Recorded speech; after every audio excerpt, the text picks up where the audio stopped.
going to Lisbon, where Susanne built a platform, and we are talking a lot about platform. And in fact, that's where we start, because for me, the walk in sustainability started with platforms. And Sveta joined. Yeah, we don't have time. Sveta, introduce yourself, and maybe you talk then about Ingmar, and then we just get the ball rolling and take a lot of questions later, of course. It's like half-half. First half is us presenting, and the other half is questions. I might restate some of what you just said, but that's good. So we can reinforce the rules for this 1 hour we have together. We're really excited that you're all joining us today. It's World Oceans Day.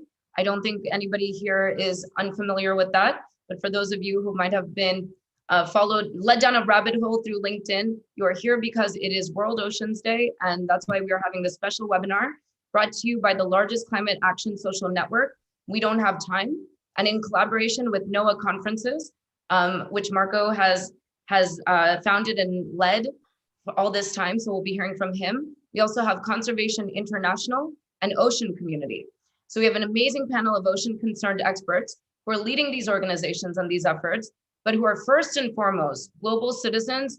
And we want to join forces and collaborate on turning the tide on a rapidly warming ocean and its many ripple effects. This is what you'll be hearing about today. So if you're tuned into this, then you have something in common with all of us. We ask you to stay engaged. Please ask us questions and ultimately join forces with us. We have the tools now where we can do that, where we can really work together and amplify each other's efforts, share good ideas and scale solutions. And so that is ultimately what we need to remember, is that together we are the solution to the climate crisis. So I will be your host today and your moderator. My name is Dr. Shata Chakraborty. I'm a risk and behavioral scientist, and I'm the president for US operations for We Don't Have Time. I apply in my work the science behind science communication to reach diverse audiences around the world, and through traditional media outlets like CNN, BBC, but also through social networks like We Don't Have Time. And ultimately to get people to act on the ground, to act locally. This is where we really see the solutions happening. This is where we can really learn and collaborate and share. And we also support policy efforts here in Washington, DC, where I'm based, and all the way up multilaterally to places like the UN and COP26, which we're anticipating in November of this year. So that's a bit about me, and I'll introduce the panelists very briefly and then toss it to them to do a little bit more introduction on themselves and their work and their efforts. First is Ingmar Renshag. He is the founder and CEO of We Don't Have Time. He has many accolades, but most notably, he is an official eco-warrior. As you'll see, we all have in common here. We then have Marco Rodnizek, the founder of NOAA Conferences. We have John Goldschalk. I'm so sorry if I'm pronouncing your names incorrectly. I swear we all work together. The executive director of Conservation International. And we have Suzanne Wedden-Schultz, the founder of Ocean Community. So let's do this. Let's each of the panelists take a few moments to further introduce yourself and your work. And then we will start a popcorn style Q&A, and we will be taking questions from the audience. So please direct your questions to us all, or if you have somebody you'd like to direct a question to specifically, please note that in your question and use the chat function for that. Okay, with that, Ingmar, over to you. Please, a little introduction of yourself. We don't have time. Thank you, Shata. My role is that I founded We Don't Have Time a little bit more than 3 years ago, because we don't really have time. We need to act on the climate and planetary crisis.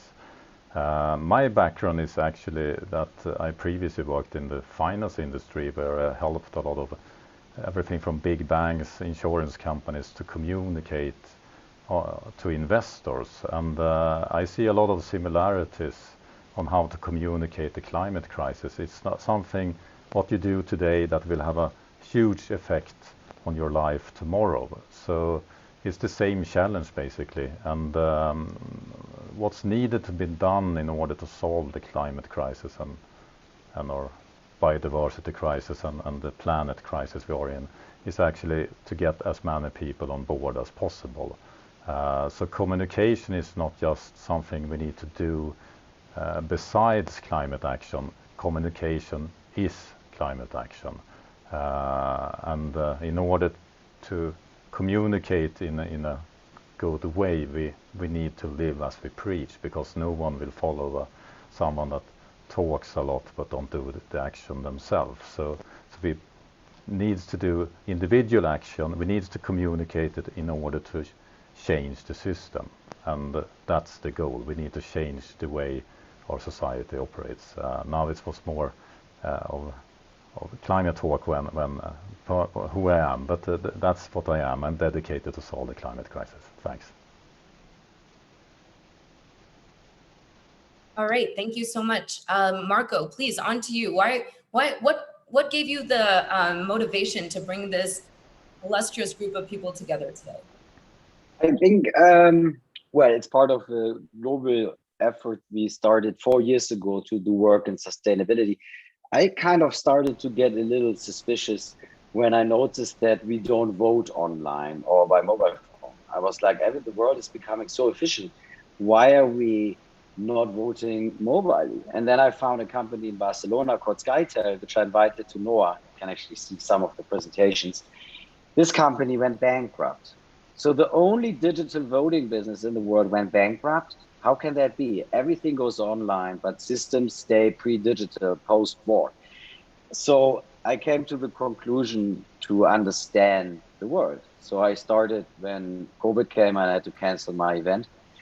I looked into details and I met people. I met John, and John and I work on a project in Suriname, and I understood that they are startups, but then they are also project developers. And for sustainability, you cannot talk about sustainability without including project managers. And then there was almost at the same time coming this carbon task force at World Economic Forum writing about what's needed. And everyone I met and spoke with agrees that this white paper is far away from reality. And the real problems are we have no established land rights, which is also true in the oceans.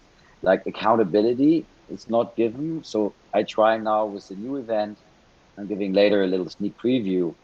I try to structure the Save the World sector into various taxonomies, and I'm telling later a little bit how is this going to work. So I'm nothing else than the guy ranking people and organizations and making them find each other and work together on highly complex projects. Our project in Suriname will probably entitle 50, 60 different stakeholders over the next 20 years. In various areas, tech, mostly tech. So I'm excited to hand over to John at this point, or actually maybe over to Susanne to be polite, because Susanne is doing something fascinating. She's building her own platform. And then the first thing she said when we talked about We Don't Have Time, I love We Don't Have Time, we have to work together. And this back-end integration without change of equity or big contracts, but this integration is what we do this ocean call today for, to show people that you can work together beyond your own interests. You can connect your data and win more. Safe land and ocean, or safe ocean. Maybe Susanne, you talk us through your transformation to look after this big ocean task. Mute. You have to unmute. Susanne, you're muted still. So that was my talk. Thank you. Thank you everyone so much for inviting me in, and thank you, Marco, for that presentation. I'll give you a little presentation of myself and this initiative to respond to your question. I think what we're doing in the ocean community and this is driven by the core value actually for the ocean community is passion for ocean. So everything we do on this platform and in this community is driven by passion for ocean, but it's also very much aligned with what we are doing, and we don't have time because we don't have time when it comes to the ocean. I'm overexcited to be here because it's the World Oceans Day. Imagine that, one day of 365, but why should you care about the ocean the other 364? This planet consists of over 70% ocean, so it should rather be referred to as planet ocean, not planet Earth. And more than half of all the breaths we take are powered by oxygen from the ocean. 90% of all the living species that we live together with, and should be collaborating with, live in the ocean.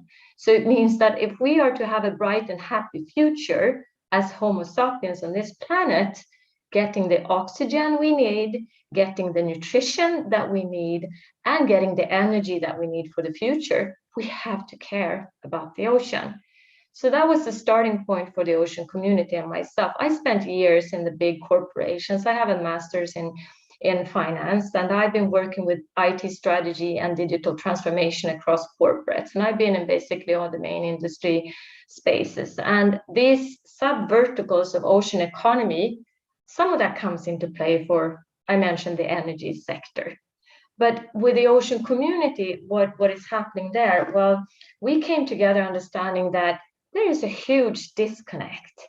There are multiple disconnects and there are multiple gaps, and we do not have time to work even further on these top-down goals from the United Nations. It's great that the United Nations have proclaimed this decade of the ocean innovation. That's fantastic. But if you look at the SDG 14 and you break it down, we already have had SMART goals, timely, specific, measurable, attainable, realistic, and timely. We have, when you break out that goals, already set timelines that we have failed to meet. So the conclusion, ocean community is about saying we need to encourage, we need to educate, we need to capture early ideas and solutions to resolve not only what we have to resolve for ocean survival, but to get all these cool solutions fast up on and into the game, because otherwise we just don't have time to wait. So the bottom ups right now, just before I wrap up there, I think that's the biggest challenge for the ocean community. We know the critical state of the ocean, but our biggest focus is this disconnect these gaps, an inclusive platform, moving away from separate blue funds who at the end of the day will only invest in very mature companies that have a high ROI. We have to also connect this space with the more academic world, the universities, with the innovative space and so forth. So bridging gaps and moving in on these disconnects. That's what this is all about. Thank you. Susanne, I have one question for you. You said earlier that people are not really aware of it. Do you think that we are lying to ourselves about the oceans? And if we do lie to ourselves about the oceans, I mean, maybe John actually knows this question better than anyone else, since he actually lives for his whole life next to an ocean in Suriname. But how long do we have that, like, the fish are not recovering, right? Is it like 5 years, 10 years, 15 years, according to Seaspiracy? And when you see this beautiful rare fish being dragged up, oh my God, it's crazy. You think, wow, it's like we are 5 to 12 and we don't have time. Maybe we need to really start measuring, right? Can I give you my own short take on this? We actually have a really positive situation, but we need to start acting now.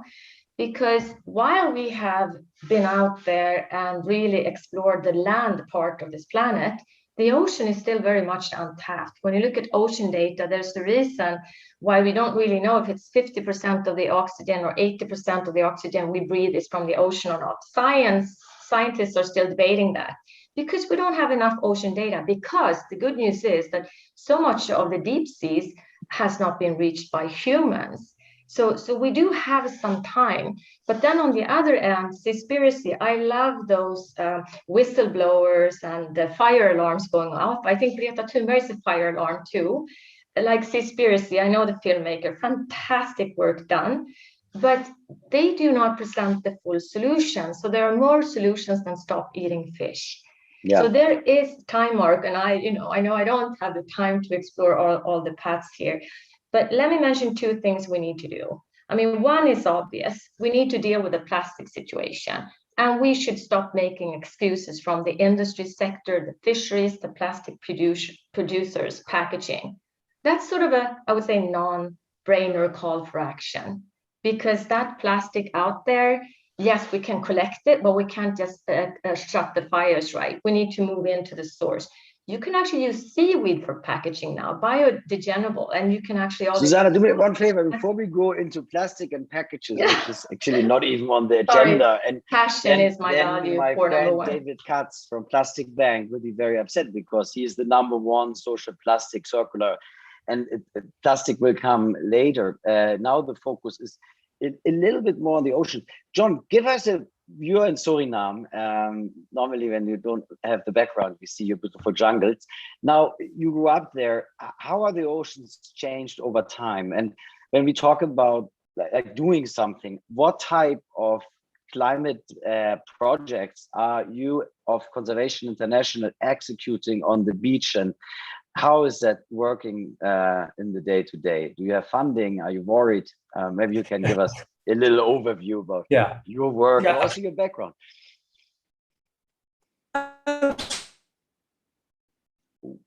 Absolutely, Marco. Well, let me start a little bit with my background. So this roughly 10 years ago, when I was actually working as a consultant, I was actually doing an assignment for a government contract. And I was confronted with the fact that Paramaribo, the city where I live, where I grew up, where my children are growing up, is most likely not going to see the year 2100. All projections tell us that Paramaribo will not be livable in terms of its water systems, its water structures between now and 2100. So I was doing research and I ran into this set of reports and it just blew my mind. I was like, what? I was like, hold on. I am living here. This city is going to disappear. Why are we not doing something? Are we doing enough? Am I doing enough? And the answer was clear. I was not doing enough at that time. So I remember sitting at the dinner table with my wife and saying, oh my God, the city's going to go away. Our daughter, who was just born that year, looks really grow old here if she would want that. We're losing this heritage. And so she looked at me and she said, okay, so what are you going to do about it? So that just broke my heart. But it also instilled a fire in me. And I said, I am going to do something about it. And that's what I've been doing. So for the past— When was that, John? 10 years ago. It was 10 years ago, right. So for the past 10 years, I've been working on two elements of climate change. One is doing everything I can to save our forests and our mangroves so we can mitigate.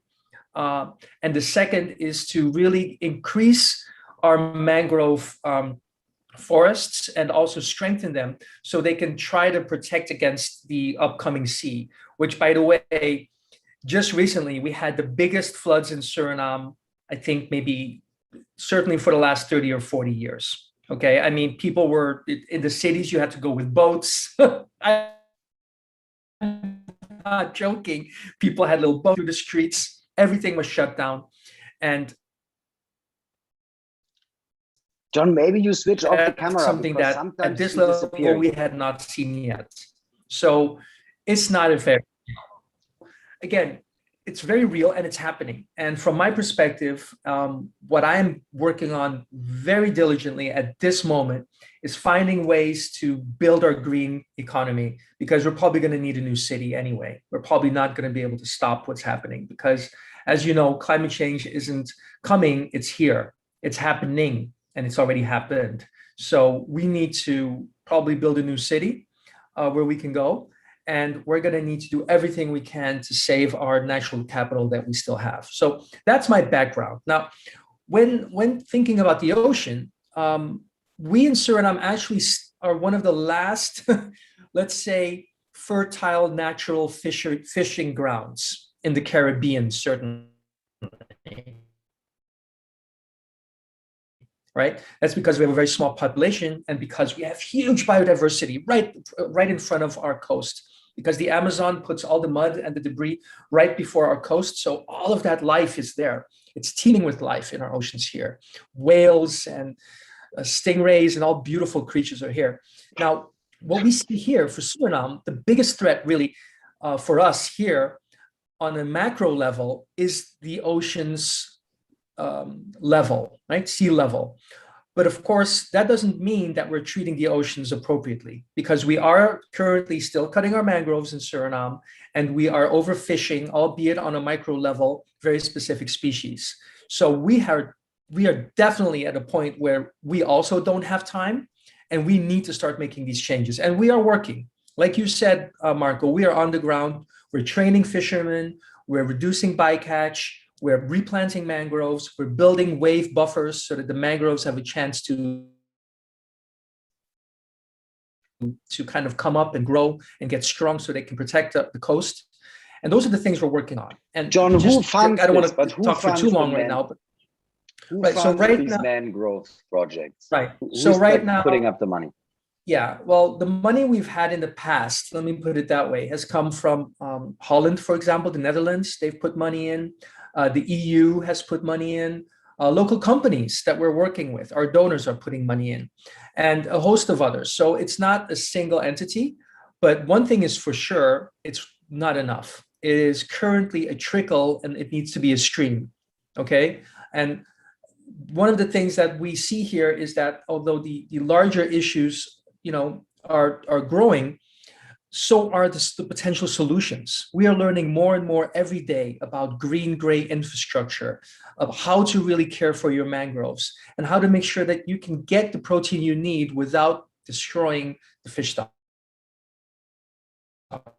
So the solutions are there, and we are currently very slowly, due to very small funding streams, but we are implementing them, and we are making steps. Over back to you, Marco. That's Well, we got just in time from Louis Macau, a very interesting question. What can be done to influence community change through our choices on exploiting ocean resources? I mean, the most fascinating statistic, I was always upset with the pirates who keep the oceans unsafe, but then I understood the pirates came because the fish were gone and they had no other choice. So it's very tricky. How is it in Suriname? Is there an impact on the community that because there's a lot of illegal fishing happening around Suriname? Yes. Local people have to change jobs because there's like, yeah. Are you? So I could, yeah. So we have some really specific weak fish, I guess is the term. Weak fish, two very specific weak fish is what they called. And they are one of our main protein sources for the people here on the coast. And we have hundreds, maybe even thousands of illegal fishers in our waters coming over from Guyana, coming over from French Guyana. And that's because we have very limited enforcement and monitoring capability in the country. I think we have like one or maybe two big boats that are out there, but definitely not many. I think those were given to us by France a couple of years ago, but we do not have very strong monitoring and enforcement capacity, which is being abused from time to time by people coming in and fishing and depleting our fish stocks. So what we're seeing is that where before you could go and get really nice big bang bang, which is one of the fish types, now they're coming in like this, like this. So they keep getting, they keep fishing for younger and younger because they simply are not getting the yields that they need to feed themselves, which is why we're working with one of the biggest fishery communities, community fisheries,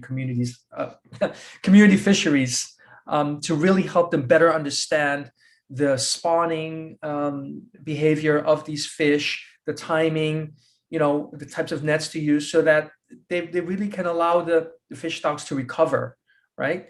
And it's also— Do you count the fish, John? Is there any I had a long chat with a French friend who is working for SpyGen. We were counting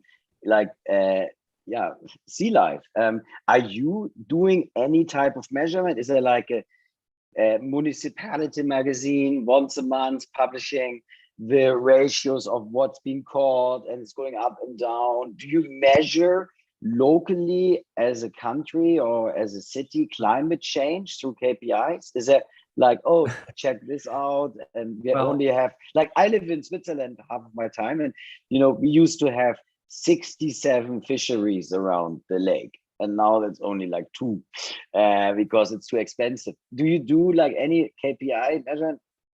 No, I wish we did. I mean, just to kind of clarify, Suriname is a very small country, and our institutions are incredibly challenged in terms of their data registration, data analysis, and publication. We have one university, and the turnout annually is very small and not nearly enough focused on our ecosystem. So we have 500,000 people in the entire country. We are the greenest country in the world. We have the most forest per person of any country. You should show some pictures, John. We told you, show some pictures. Maybe to show people what it looks like. Well, if you want to, I'm happy to do so. Of course. Why don't we ask Ingmar, Sveta, maybe you can have a dialogue with Ingmar a little bit on how can we don't have time help now, right? Is there anything as a user you can do and we don't have time to support the work of Susanne or John? Are there more posts happened since the Seaspiracy? I think Ingmar had a look at the platform. Maybe you can explain in a few words, Ingmar, why you set up We Don't Have Time, and actually are people using it like you thought they would use it for? And it's an adapted social network product. And I think at the beginning I was like, okay, interesting. But I think you planned it and it's being adapted to quite well. Maybe you can give us a little input, and Sveta can talk about the US Ocean post. So We Don't Have Time is a platform for everyone that wants to have a planet to live on. And what the platform is all about is that we have developed a social network and combined it with a review rating system like TripAdvisor. So what you can do on the We Don't Have Time platform is to give climate reviews to companies or political leaders or influential people on and give them credit when they're doing something good. So it's not just focusing on the bad, everything that is bad, it's also focusing on what is good. So we drive change by focusing on what's needed to be stopped, give them a climate review, give them a bad review. People don't like to get bad reviews, but this is important. When you see something good happen, you could give climate love and you could highlight the positive, the solutions, and you can have that shared, and more people want to do that. More people want to receive this love. We're not focused on the ocean solely, but we're focusing on the climate and the planet. But I see so much solutions out there in the ocean field on our platform. One example is actually a Swedish, I don't know if this is something that, or in many other countries as well, but in Sweden, it's really a struggle for farmers to survive on their farms, etc. It's a really challenge. And here is a really creative startup that have started a concept where you could feed fish on the land on those farms. It's called farm fish.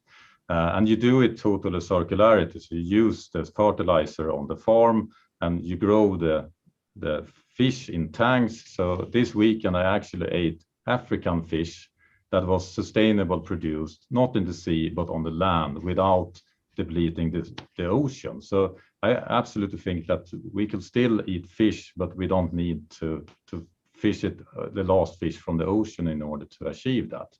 And here's something important. We can't just say that all the people that works as fishermen or on the sea and have that as their daily job. We can't just tell them to stop. I mean, what should they do?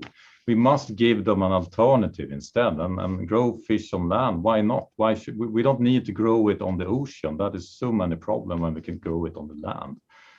So that's just one example. So the We Don't Have Time platform, what you could use it for is to influence leaders, but you could also use it to learn about so much solutions out there, because there is so many solutions. We just need to scale them, and we need to think differently. So that is a little bit short about how we are advocating and helping the ocean. We also have a lot of partners that use our platform to have a stakeholder dialogue. So they want your opinion. For instance, we're working with the Stockholm Water Institute that every year is hosting a really the world's largest ocean event on high level, United Nations, etc. So if you want to influence what they should do, you can talk to them through our platform, and by that have a voice that is heard. So it's not just about complaining things, it's also about helping. So everyone that has some knowledge into this field, they could use our platform and influence the board.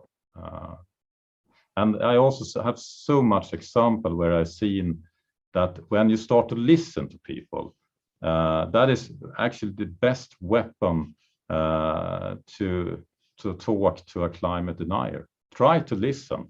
Because if you do that for real, that is the most efficient way of converting a climate denier of being on the right side, because they often feel that no one is listening to them. And that could, for example, be a fisherman that feels that his way of life is threatening. But if that fisherman understands that there will be no fish in the sea, we will have him on our side, but we will not succeed with that if we portray him as an enemy. And that is a little bit problematic of being too alarmist, like the sea piracy, where you're portraying people as enemies. We will not solve the planetary crisis if we see people as enemies. We need to have everyone to change, and we are all living in a wrong way. So we can't like saying that we are the good guys and they are the bad guys, because that will only divide us. And that is what we are trying with the Wheel of Time, connecting everyone and having to work together. Long answer, sorry. Can I tap in there a bit? Because this makes me really excited. I think you're spot on, that it's all about bringing out the positive solutions and inclusion. And if I look at Portugal here, the problem for fishing is not the fishermen or the fisheries, the small scale or normal scale fishes. I would say it's more, and it very rarely sits in the own country. It's more those huge fishing fleets that vacuum the sea, and the large part of what we could also point at being the illegal fishing. So the WTO or trade organization, they have on their tables to agree on some measures against those large-scale illegal fishing. And if we just got caught up with that part, that would actually create much more of freedom and liberty for smaller fishermen and fisheries to survive. And let me also point at something here in Portugal then. Well, I'll give you a sort of a hard example. So the fishermen here in Portugal, of course, it's small scale, and it's from that perspective quite sustainable, and it's been there for generations. Now the problem in Portugal is that there are diminishing, of course, there's diminishing fish out there, and it's not Portugal, it's those larger scale fishing fleet, and we know the countries who are out here fishing off the coasts, and it's hard because the country borders are out at sea, and it's hard to survey them. But there's space tech, so we could survey, but that's a different story. Anyway, but the problem here is that, so these fishermen spend roughly, out of 10 hours per day, they can spend 6 to 8 hours looking for fish. And that is, of course, just such a, can you imagine the motivation doing that? Now, then we have this opportunity, because there is there are a range of fantastic startups working with robotics, underwater robotics and drones, underwater drones. And they can actually go out and search for where the fish is. Now, the challenge there, of course, is then that you need to combine sustainable thinking and set relevant governance and targets, because otherwise what will happen is that project turns into something not sustainable. The fishermen will get an opportunity to fish more, but since the fish are scarce, we run into a bigger problem immediately. But I would say that is not a problem. We should actually just then say, okay, let's apply the technology, and let's then work collaboratively to define those borders. And what's happened here is this. So there are a number of projects here when then the fishermen are included to say, why don't you also become a part of the solution while you are looking at fish? Collect those ghost fishing nets. Spend part of your time actually to bring in your old used fishing gear, so it doesn't end up as ghost fishing equipment in the oceans. And that is actually coming into play here in project by project. So slowly, they actually move a little bit away from their core business, which is fishing. They get on board in collaboration around circular thinking, recycling, reusing, and it actually creates, I would say, more diverse workload for them. So they have the same margin, they make more money from the fish because they need less time to look for the fish, but they can become a part of the solution to recycle the fishing nets. And this is a true story. Can I also just quickly comment, John, you really inspired me. This is what the ocean community is all about. So all of you initiatives, because there are so many working on the sea forest. So I know Åke Bakken from Sea Forester, you probably do too in Norway. Amazing guy. This is one of his passions, to replant and to fix the sea forest. And those should be able to come together and find each other and work together. This is the disconnect I'm frustrated about, that with these platforms we create here, Ingmar, this is the opportunity to actually avoid people from reinventing wheels, working together and scaling together, not scaling up, but scaling out. That's the future. Scaling out, I love that. Yeah, scaling out is massively fun. Yeah. So Suzanne, if I could just jump in there and respond to what you just said, because you're absolutely right. And I do think that a lot of times we are working disconnected from each other, but that's also because I believe, as this current society, we have created barriers of collaboration, and a part of that, I believe, comes from what I see as an abdicated responsibility towards the big bodies like the UN or the FAO or whatever you want to call it. And sometimes I hear people say, "Oh, what's the UN doing?"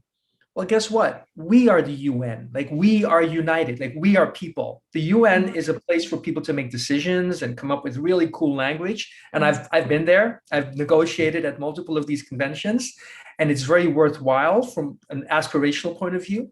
But real change happens on the ground. Real change happens when you and I get together and do something. Plant a mangrove, change a law, convince people to make better informed decisions. And I personally believe that it's not even about enlightened self-interest per se, but I think it's about undeniable self-interest, because I don't see how anybody can deny that we are not a part of this wonderful ecosystem here on planet Earth. And if we are part of it, then saving ourselves is the only thing you need to think about when you think about, why should I make different decisions?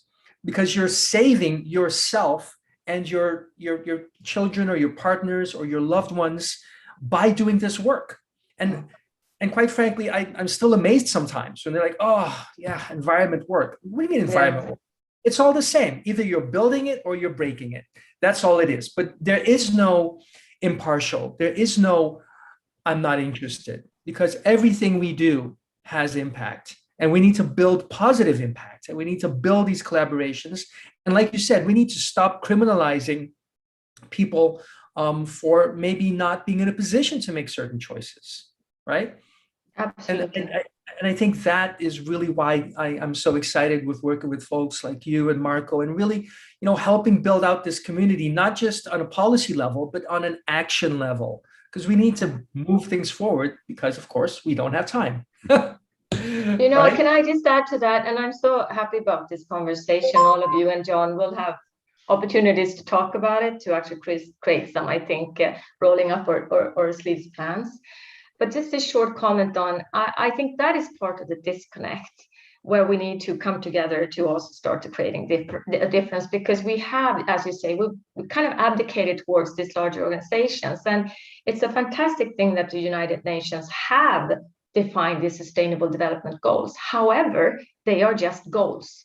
And without the bottom up, massive different activities, strategies, activities, programs being launched, nothing will happen. And I did, as I told you, which is kind of a crazy thing to do, but I scrutinized this SDG 14, and I looked at the broken down, all these documents around that goal, broken down targets, and there are so few that have been met, or even have activities that could argue that we would meet the goal. So they're great that they're there, but now we have to come together as a global community with all the small activities bottom up to actually show how to create those results.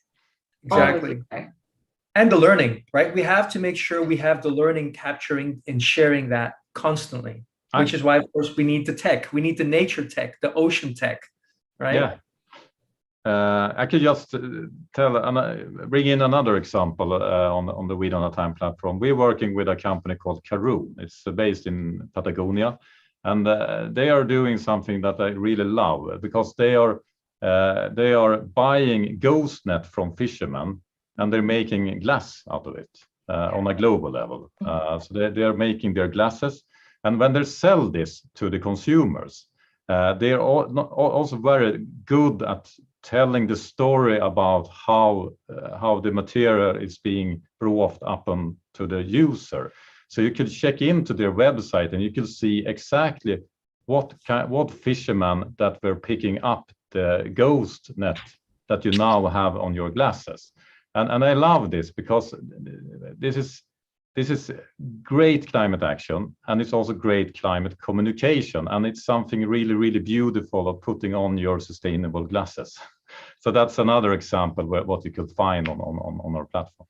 It's a great example, Ingmar. And Shatta, what do you say about the ocean from an American perspective? Yeah, so I'm going to pose a question from the audience to the panel, but let me answer that too, because Marco asked as well. And I would also just say that I'm not an expert on oceans, but I am an expert on behavioral science and how to communicate. And for some reason, despite, I believe Suzanne said this, despite us actually referring to the planet, we call it planet Earth, we should really be calling it planet ocean. Despite that reality, the vast majority of those we're communicating to don't understand that. Yeah. And so my contribution to this is to improve communication across the board, and then to get that public support behind policy. Now, how do we do that somewhere like the US, which for this audience, I believe it's global, but the US is always one of these outliers where people around the world are scratching their heads to understand why is it so difficult to shake people into understanding the urgency around policy for climate change. And the reason is because we're extremely polarized. And so to talk about oceans in a way that is really going to move the needle, especially for those harder to reach communities. And again, that's where I put most of my focus, is how do you actually reach and break through some of that resistance or hostility even to hearing information that's relevant to the oceans warming? Well, you do it through former military who have seen firsthand the impact of ice melting in the Arctic, for example, and how that's now opening up a new geopolitical theater potentially for the US military. And I know that's not how the rest of the globe would approach the oceans, but it's the kind of framing and it's the kind of communication that actually reaches audiences that are harder to reach in the United States. So I'm going to put in the chat here, for those of you who are interested, a podcast that I hosted with former Rear Admiral John White, who is now the leader of the Ocean Leadership Consortium here in the United States, that has had really positive, significant impact on moving the needle towards ocean conservation. And it's through the lens of those who were on these Navy destroyer ships, who are saying they used to be able to navigate places like the Arctic. They used to find it difficult, but now they can just get through because the ice is melting so fast. And so that is a really compelling approach to understanding what is happening to the oceans from the point of view of those who are on the front lines. And we're having a new ocean. There's a brand new ocean that's opening up. So as we're talking about oceans, we need to recognize that there's a lot of geopolitical implications for it. So I encourage those of you who wonder how to communicate, especially if you're trying to communicate here in the US, to think about it as a national security issue, because it really is resonating with those audiences and we are making headway. And ultimately, that's the goal. The goal is to reach audiences and get support and move the policy needle. So that's what we're doing here in the United States. It's a national security threat. It's not just, it's obviously an issue for us globally. It's an ecological security threat and it's a national security threat. That's how we look at it here in the US. Okay, while I have the floor, let me pose a question to the panelists that has come through, which is, who are the large institutional global investors focused on the oceans? Let's talk a little bit about that. Where can we collectively bring our resources together and prioritize them in a way that we can make the most impact? What do we think? There is no ocean investment community. You have some philanthropes, some passionate ocean lovers like the Battarelli family, who are the largest ocean conservancy owners in the world. They have parts of Maldives, Belize, and very passionate, and it's several siblings also. So you have some of those, but like I work for a few like ocean tech firms, and the understanding of the ocean is very little. So maybe this is a good opportunity to take a few minutes to introduce the new concept of the conference. Shall we do that? I think we all like looking for new solutions. So maybe this is a good page to start. So I started to focus on sustainability because of biodiversity loss mostly. And also these forest projects, they only save 0.1%, but they're filling 50% of the day-to-day. Everybody writes about REDD+, but there's no project. So it's a little bit of talking about Santa Claus, although nobody ever has seen one. Then there are lots of silo organizations which are sometimes more open than others. But if you look at their kind of reach cross-platform, it's very small. So there are 20 million NGOs in the world, and the US is the largest employer. So we are building up a parallel economy, and some of this is very good, but some of that is bad because it's giving us the understanding it's taken care of, but it's not. And we are all distracted. So the media usage of a person always on is growing, and it's all growing. So, well, traditional goes down a little bit. So what are the big topics? The big topics are land rights. The big topics are indigenous people access. So we have to partner with them. We have to have data. We have to calculate biodiversity and so on. So there's a lot to be done. These are the customers we have. We are the players, and we are helping to integrate them in a global economy. And yeah, now let's get a bit theoretical. So if the world on the left is the world we are in at the moment, and we humans, which by the way, the preservation interest is mostly female. Most of my statistics show me that females are actually caring a lot more for the world than men. It's very interesting. But anyway, let's say we want to preserve nature, we want to have CO2 reduction, we want to have solar instead of oil or fossil, and we want to have peace and less weapons. It's a bad feeling if we can destroy our planet a few thousand times. So these wishes pressure our pre-digital systems. You have social media kind of in parallel to everything and heating up the situation. And then you have our pure nature, which is torn apart by capitalism, who's exploiting it. And then the pre-digital system are meant to protect it, but they're not really doing a great job at the moment, as we all know. And it's so bad that nobody even speaks out.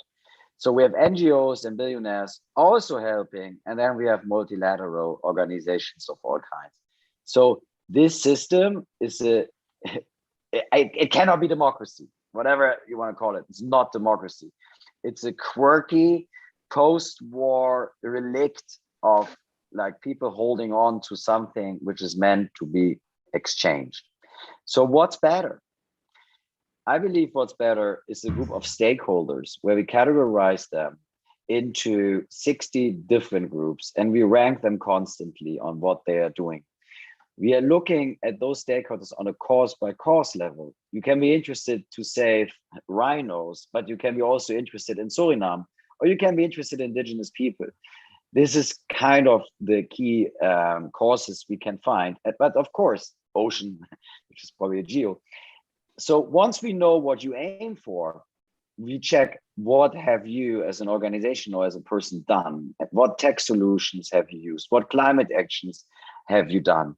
And then we calculate an impact graph. So this is a data-driven ecosystem infrastructure investment we have done as NOAA. It kind of came accidental by looking into the sustainability sector. This page are the solutions. So if you look at the world from the top to bottom and you say, okay, we kind of have institutions who we trust, and based on that trust, we kind of work. Sometimes things get a little bit overhand, so we have to make extra focus on things. So CITES, which regulates the movement of rare animals, or Forest Watch, or there are standards being developed, and this is exactly what is not happening fast enough. Once we have standards, we enforce. And sometimes this enforcement comes from strange places, like Sea Shepherd is a group of activists saving the oceans or trying to. Traffic is an anti-poaching organization, but there's of course a lot more. Now, this is the ist situation. This is how far the world got before Noah became sustainable. What is it we are going to do over the next years? We are introducing a biodiversity and environmental KPI system with 250 data organizations. We call it the Data Alliance. We are mapping the world. We're defining what's actually most important. The land management, which is targeting 250 landowners, where we collectively bring to them the best of the best land management tools for carbon credits, biodiversity, indigenous people involvement, like the whole menu you can think of. After we have the land together, there will be still patches where we need to buy land or where people need to buy land to fill in. And there's this key biodiversity areas, which is a bit like a map to the most precious biodiversity hotspots, which are unprotected. There's also a protected area map, which is like 15% of the world, which is like 220,000, including 40,000 ocean areas, by the way. Those protected areas are also not really protected and not at all measured. As a next step, once we have a good understanding of what we are actually trying to protect, we are reaching out to the indigenous people because we formulate new projects as Juicy Datas. And these capital projects, natural capital project, we hope our conference organizers will pick up on when we do our event in December. Lastly, we have the influencers. So the idea is we collect data and then we collect it with the most important people in the world in terms of their reach. Here you see the taxonomy of the stakeholders. I don't think we need to go through all of it, but there are like 8 taxonomies. This is a taxonomy for the stakeholders, and then you have the project level around. And we do only things which are good for indigenous people, because then we can rely on a teamwork approach, which sounds crazy, but why not? We have now reached out to several organizations who are big fans of providing solutions which are good for the climate and also help on the local development aid. You have to support indigenous people so that they can build their own systems, and cookie cutter approaches, especially in the world of digital, where you can transport learning content through digital channels, is absolutely key. Here's some areas of focus of companies you will see at the conference, but we are really having done a very long review of the entire sectors and also what's needed. So it's not anymore a conference who buys a ticket and comes. It's like we have curated the entire event from the top and brought together all types of different stakeholders to explain the challenges of the world, come together and be part of a data puzzle, which hopefully is real time. And then let me just give some time also for questions, but here you see a little bit like how we pivoted, and from 4 to 60 stakeholders. And most importantly, it's not just about shareholder value, it's also about filling gaps. Like nobody mapped the global forests. There's a company in Australia called Flint Pro who has the technology and the know-how to do it, but most people like to take their own standards. So we're just not getting on with the right important tasks. Here's a project in Okavango Delta. We are playing with NFT, of course. That's us today. And here we do lots of analysis on how does the world actually look? Who's spending money on what? And that's actually quite a shocking thing. So while the left pocket is spending, let's say, 80 billion on biodiversity support, on ecosystem support on a national level, there are actually, the number is 700 million. There's 700 billion. There's a new report coming out. So we are destroying. Michael, sorry for interrupting. I love this slide. I love it. I never seen anything like this. I love this slide. Is this your invention? Yes, there's a better one coming also. Because this is what it's all about. It's about the bad and the good action, and we need more. Now imagine this is real time connected, and we can open it every day, and we see how people move from left to right, you know. And some people are on left, some people are right, but some people play on all sides. So we have not done nothing else than structuring the Save the World sector, and we are coming to Zurich with a partner. We Don't Have Time was just the logical partner for us. Met wonderful people. We started working 2 years ago. It was about speaking at NOAA about climate change. I would have never thought that we would be on this call one day. Yeah, that's the new NOAA. I don't know if you want to take some questions. Can I add just also, because the question you had there is set on the investor side, and great presentation, Marco, and I recognize what you also stated about the investor space. A very short take on that one as well. Being an angel investor myself, and also, of course, in this ecosystem, we know that money walks and money talks. So consumers need to spend their money in a sustainable way, and the investors will follow, because money walks where the consumer or the customer is. I just wanted to mention to whoever asked the question, then to us in the panel, that there are initiatives. One is 1,000 Ocean Startups. That's a coalition and alliance trying to get the accelerators and the investors jointly to promote new transformative startups.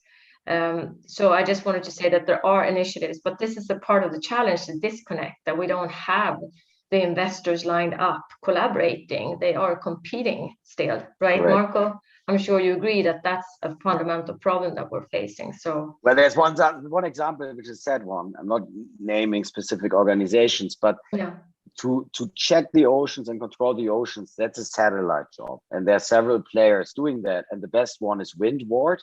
And they have offered their technology for free to an NGO to work with. And it wasn't implemented because they were working on their own system. Okay, you work on your own system, but at least pool the data feeds and work together on the global mission. That's the collaboration. We are not experts, not conservation geniuses. I'm a banker, but I will provide networking collaboration tools, and like relationship, donations, impact, real work output. Somebody has to start measuring it. We cannot have the luxury not to measure it anymore. You're almost on a minute. Data driven. All right, well, there's a possibility we might actually be wrapping up on time. I know all of us are really enjoying sharing and engaging with everyone here in the audience. And really what we're hearing is that this needs to continue. We should be organizing something soon. And you just got a really great teaser for what's to come in the coming months, especially with this upcoming NOAA conference. So please mark your calendars. And there is a lot more to be shared. Please continue to stay engaged with us. And download and engage with the We Don't Have Time app if you haven't already. I know everybody here is very passionate about what they contribute to addressing the climate crisis, but we have to know what we know, and what we have to feel real enthusiasm about is that we really are in this together. And the motto couldn't be more relevant. Together, we are the solution to the climate crisis. As much as I know everyone here would love to stay on and continue talking about this, it really does feel like the tip of the iceberg. I'm sure you will all agree. We do need to also continue doing our work and continuing to move the needle forward in oceans and beyond. So thank you so much to the panelists. Thank you, Suzanne. Thank you, Ingmar. Thank you, Marco. Thank you, John, for joining from all over the world and your different time zones, and to putting so much of your time and effort into really solving this crisis. It deserves the urgent time and attention we are giving it. So thank you all very much. Any final words, Marco? This was your thought baby that you were able to put together. So please. Any final words? That I will give Ingmar my football page and let him publish it under the We Don't Have Time brand jointly. So no, I'm really pleased about this. You know, we did this in like 5 hours, this setup, right? Who's saying what? And that's a coordination we need in the big world. We need to just do things and not talk about them anymore. So thank you for also John and Susanne giving us this great insights, and good luck, Ingmar, for, I think COP, there was a question of if we're expecting something. We will see. You're reporting from Glasgow. We will have a broadcast, daily broadcast from Glasgow to the world, where we'll summarize what's happening inside Glasgow, but we will also bring a lot of speakers to Glasgow and we will try to open it up and include as many stakeholders as possible. Because as John said, it's a lot of people complaining about United Nations, but United Nations is us. We are the United. We can't complain. We must do it. And present the people solutions. that works within you and need our help, and if they don't open it up, let's help them do it. It's just do it. That's the best slogan in the world. It's not ours, but let's borrow it. Don't be a don'ter. Okay. Thanks, everybody. Thanks. Thank you, everyone. Thank you, everyone.